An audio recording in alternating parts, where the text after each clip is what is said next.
Football ലോകം കാത്തിരുന്ന ആ മഹാമേളയ്ക്ക് ഇനി ദിവസങ്ങൾ മാത്രം. ലോകത്തിൻ്റെ നെറുകയിലെ സ്വർണ്ണക്കപ്പിൽ ഇത്തവണ ആര് മുത്തമിടും?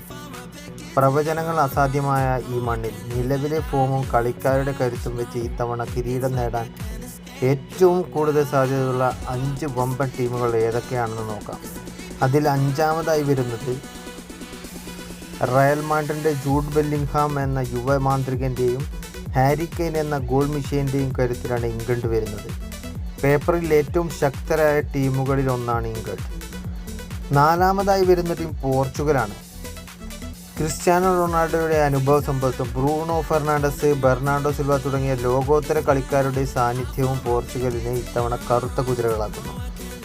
3-ാമത് 6-ാം ലോക കിരീടം ലക്ഷ്യമിട്ടെത്തുന്ന കാനറിപ്പടയാണ്. വിനീഷ്യസ് ജൂനിയർ, റോഡ്രിഗോ തുടങ്ങിയ യുവതാരങ്ങളുടെ തകർപ്പൻ ഫോമിലാണ് ബ്രസീലിൻ്റെ പ്രതീക്ഷകൾ. ആരാധകരുടെ നീണ്ട കാത്തിരിപ്പിന് വിരാമമിടാൻ ബ്രസീലിന് ഇത്തവണ സാധിക്കുമോ എന്ന് കണ്ടറിയണം. സൂപ്പർ താരം നെയ്മറിൻ്റെ തിരിച്ചുവരവോടുകൂടി അവരിത് ഊട്ടി ഉറപ്പിക്കുകയാണ്. 2-ാമതായി ഫ്രഞ്ച് പടയാളികളാണ്. കിലിയൻ എംബാപ്പെ നയിക്കുന്ന മുന്നേറ്റ നിര ഏത് വമ്പൻ പ്രതിരോധ കോട്ടയും തകർക്കാൻ പോകുന്നതാണ്.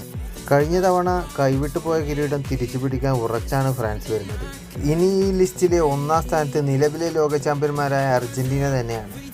ലയണൽ മെസ്സി എന്ന ഇതിഹാസത്തിൻ്റെ സാന്നിധ്യവും ലയണൽ സ്കലോണിയുടെ കൃത്യമായ തന്ത്രങ്ങളും ഇത്തവണയും അർജന്റീനയിലെ ഏറ്റവും അപകടകാരികളാക്കുന്നു. ഒത്തിണക്കമുള്ള ഒരു ടീം ഗെയിം എന്ന് തന്നെയാണ് ഇവരുടെ ഏറ്റവും വലിയ പ്ലസ് പോയിന്റ്. ഇവരിൽ ആര് കപ്പടിച്ചാലും അത്ഭുതപ്പെടാനില്ല. എങ്കിലും നിങ്ങളുടെ പ്രവചനത്തിൽ ഇത്തവണ ആരാണ് കപ്പടിക്കാൻ പോകുന്നത്? നിങ്ങളുടെ ഫേവറേറ്റ് ടീമിൻ്റെ പേര് താഴെ കമൻറ്റ് ചെയ്യൂ. ഫുട്ബോൾ വിശേഷങ്ങൾക്കായി ചാനൽ ഇപ്പോൾ തന്നെ